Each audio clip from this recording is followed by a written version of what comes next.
my own house. Then Dan told me that he shouldn't have to pay rent because his family comes first, and our parents said I was going to do this, and that I will. I yelled, as if their word was law or something, and told Dan that they did not have the right or power to give my house to him. Then right 1Q my parents and sister-in-law barged back in through the front door and surrounded me to try and force me to agree.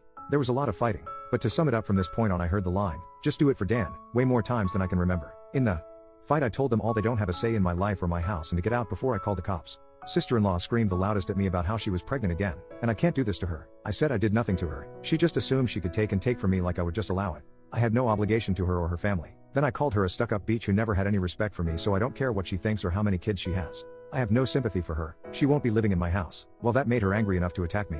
She got in one good hit on my face and tried to do more, but my brother held her back, kicking and screaming. She kept demanding he let her go so she could scratch my eyes out. The phone I was holding recorded pretty much everything, so I held it up and said I was going to call the police if they didn't leave right away.